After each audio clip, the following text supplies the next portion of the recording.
Hey everyone, so I've been playing Honkai Star Rail like pretty non-stop for the past week, and spoilers, I've been having a lot of fun with the game. So I wanted to make a little video of my thoughts and my review of the game so far, and to talk about the good parts and the bad parts of the game. Some background before I start my review is that I didn't really have much exposure to the game before I started playing it. I didn't play any of the betas, I didn't really see any clips of the game. I seen like a part of the gameplay, which honestly gave me a bad impression of the game because I thought it looked a little bit boring. I'm like, this system is pretty, there's nothing going on. And then also, I used to play Genshin a lot, and I have a bad image of Hoyoverse in my head because Genshin, I feel like, really dropped off a lot. I just thought it had a lot of issues later on from the beginning. So for this video, I'm going to separate into different sections, and if you guys want to go through a specific part, I'm going to put it in chapters for the video. So first off is the story, and this is probably one of the parts where I am more negative about. And just for spoilers, I am going to talk a little bit about the story. If you don't want to listen to it, I'm going to put a little section with the overview and you can just go ahead and click there. We're going to go world by world. So first world, it's just an introduction world. Honestly, the beginning with Kafka and Silver Wolf, I was really confused. I was just like,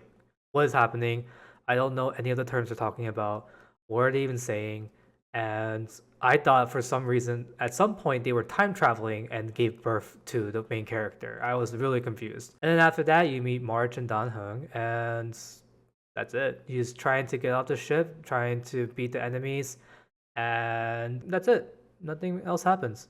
I just don't think really anything substantial really happened with it. And it's just an introductory part, so I understand that, but you don't really get to know anyone. And then next we go into the second world, which is pretty generic. You just go into the world and you get captured, sort of. You go to talk to the ruler. She's like all nice in the beginning, and then she turns out to be evil. Yeah, you notice throughout the whole world is that your main objective is to basically defeat her. And a lot of stuff in the world you go through, you don't really get to like learn about many characters except Sela and Ronya, and you get to see their backgrounds. You get to see them being really close to each other, and I really like that part of the story. But everything else is just like very one tone. You just doing stuff to get back to the overworld, and then you beat Cordelia to leave the planet. And then we go into the third world, and this is when the story, in my opinion, starts to pick up a lot. You see a lot of interesting characters. You see very complex situations happening, from the Astral crew to the Stellaron hunters to the Xianzhou people, and you see them all mixing together and seeing just lots of mystery and lots of interesting dialogue and banter between characters in this one. I definitely learned about more people's character just by seeing these dialogues, and that's why I got more invested in the third world. So like an overview is that the first world is pretty introduction, very standard generic. You're just trying to learn what's happening and resolve the situation that's happening on the spaceship. Second world, same thing. You go into the world and you're trying to resolve the situation in order for you to go to the next world. And the third one is definitely way better and way more interesting because there's a lot more going on. There's a lot of different situations going on from different parties that are more long-term in the main story, and you get to know more about the characters in the story as well. So definitely the first two are meh, and the last one definitely picks it up, and it made me really interested to see what's going to happen later on. And then next, let's talk about the characters in the game. So first of all, the main characters, in my opinion, I have no emotional attachment to them. I don't really care for them that much because we don't know much about them, and that made me in turn not really care about them. Dong Heng, he doesn't talk at all. March has amnesia, and Himeko barely talks about herself, and Walt doesn't talk about himself. So, like, how am I supposed to like a main cast when I know nothing about them? And I think this will resolve in the future later once we learn more about these characters. Like, I think Dan Heng has something to do with the World 3, which it was heavily implied. And then we'll probably know more about March and Himeko and Welt at some point. I do like the main character though. The main character really reminds me of Persona 4's Yu Narukami because he's like a Chad and also like pretty trolly. And then besides the main cast, there are also the side characters, and I really like a lot of the side characters. And that's because I got to know them more from the side quests and everything. One good example is Serval. I think Serval is probably maybe one of my favorite characters in the game. I love her design, I love her attitude, her personality, and just going through her side quests, it was really nice to get to know her and the struggles she's been through and just how she resolves them. And then same thing with Natasha. Natasha was pretty much like she was there in the story, and once I got to know her background, family, and stuff like that, I got definitely way attached to her and I like her a lot more. And one of the biggest ones is Asta because I really didn't care for her. She was probably the side character I didn't care for the most. Once I got to see her side story, especially with like Arlen and her attitude and like her motherly type of like personality of him, it was really sweet and cute to see her like that, and it made me really like her. And then next, let's talk about the gameplay. Gameplay was the one part I wasn't too keen on when I started playing the game because of all the videos I've seen and stuff like that, which was like 2 or 3. And once I started playing the game, I actually really enjoy the gameplay. The gameplay is very simple. It has a basic attack, a skill, and then an ult, and then a passive. And then you can use your basic attack whenever, you can use your skill whenever you have skill points, and then you can use your ult once you have enough charge, and you can use your ult whenever you want once you have the charge, which is really nice. So one big thing I really like about the gameplay is the skill point system. The skill point system really brings a nice breath of fresh air to a lot of gacha games because a lot of games tend to do a cooldown system. It's just you go do fights, you have skills you have, and you have a cooldown with whenever you use a skill. And it's very limiting because this is like, you have to wait like 4, 3, even 5 turns sometimes. But with the skill system, you can pretty much use skills whenever you want if you're strategic about it. And based on what kind of strategy you want to use, you can use your skill points to your advantage. If you want to be aggressive and just use a bunch of like skills that are single target or like AoEs, do that. If you want to just save all your skills and just have them for emergencies, like if you're about to get hit by a huge attack from a boss, or you need to heal something, or just want to give shields to your characters, you can do that as well. It just gives a lot of options and just more strategy and just can pretty much fit your own gameplay style and very flexible. Along with that, it pretty much is a really fast way to play the game with the 3-button system and the skill point system where you can do a bunch of skills all at once. It's really nice to have a pretty fluid and quick turn-based combat game. And then another big thing I really appreciate is the fact that this game is not scared of letting you crowd control bosses. A lot of turn-based combat games usually tend to avoid that in order to make the game more difficult, which makes sense. But Honkai Star Rail isn't really afraid of that because even if you do some crowd control like freezing something or imprisoning something, it's still going to be hard. If you play Simulated Universe, it gets pretty rough. Even if you can freeze, even if you can like imprison stuff,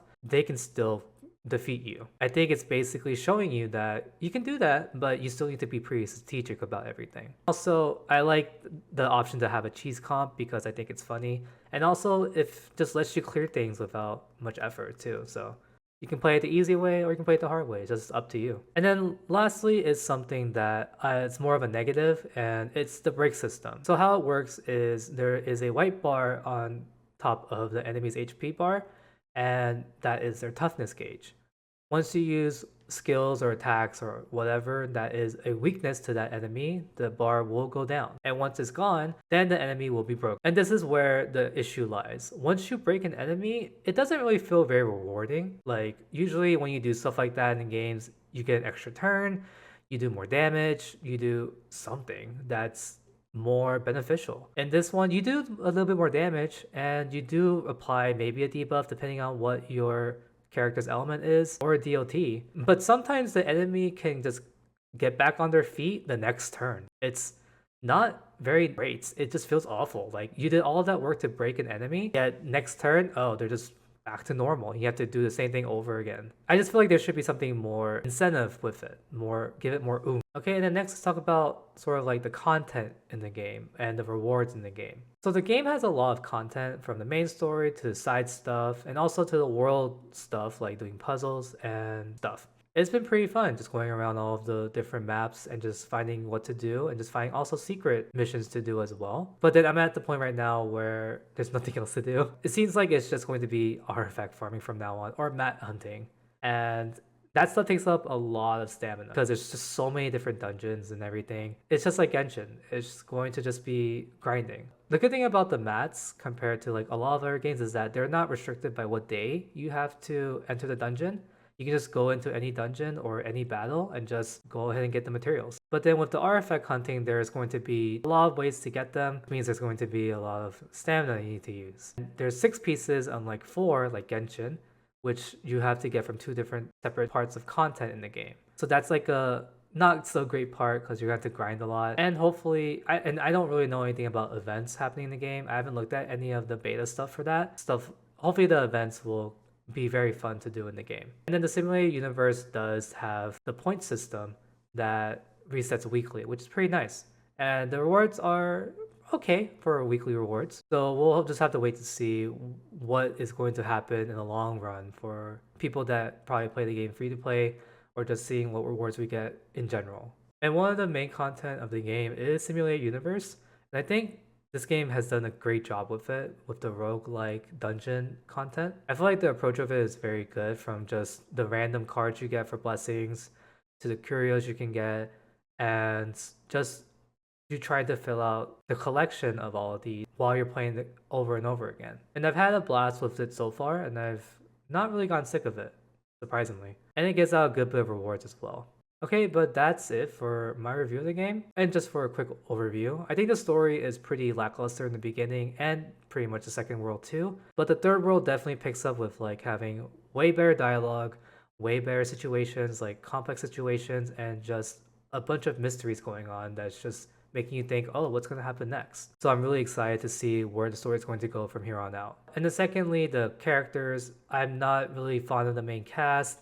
I think I don't know them too well, so I'm not super connected with them, and I just don't really have a personal attachment to them. But the side characters have the complete opposite. I actually love a lot of the side characters because I got to know them more, I got to see their personalities, and I got to see them in different situations. So hopefully in the future, which will happen, that we'll see more background and get to know more about the main cast. And along with that, the gameplay of the game is really fun. I think it's very fluid, very quick. It has the 3-button system, which makes it very simple, but it has the complexity of the skill system and just giving you the possibility of using a bunch of different strategies you want to use for different fights. And the fact that they don't really care about you crowd controlling bosses, like freezing them or imprisoning them. And this game is still difficult even with that. So I think that's a good thing. And the one thing I don't like about the system is the break system. I do not think it's very rewarding. I do think it needs something in it to make it more incentive. And then for the content and rewards in this game, the content for the main story and the side stuff is pretty fun.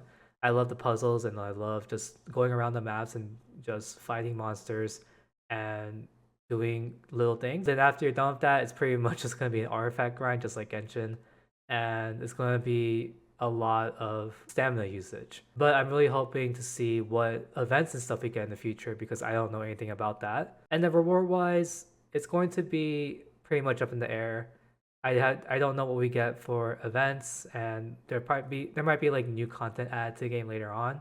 And Simulated Universe is pretty fun, like the roguelike element, and it gives pretty good rewards every week. So I think it's okay. I don't know if it's that great, and we'll just see about all of that more in the future. But that's my review of the game. I really like this game. I think this has a lot of potential, but because I played Genshin and I know how Hoyoverse tends to be with like this type of game, I'm a little hesitant to spend money on this game more. I have spent some money, but not a lot. It's because just how I've played Genshin for like a long time and then just gradually just seen it sort of go downhill from there. I just don't want to spend money in the beginning of a game before I see what kind of content this game is going to have in the future, if I'm going to like it or not, or if they're just going to just do the bare minimum or something like that. So if you have any questions about the game that you would like to ask me, feel free to ask it in the comments below. I'm glad the game is really good. I'm glad that my expectations were surpassed greatly, and I'm just glad to have a game I thoroughly enjoy again. If you haven't played the game, I would suggest you try it. It might not be for you because turn-based combat is something that a lot of people either don't like or like. I think this game does it well in terms of like it being pretty simple, yet a bit complex, and pretty easy to get into. The animations also really help with that as well. But anyways, I hope you enjoyed the video, and thanks for watching. Hope you have a good day or night wherever you are, and yeah, so peace.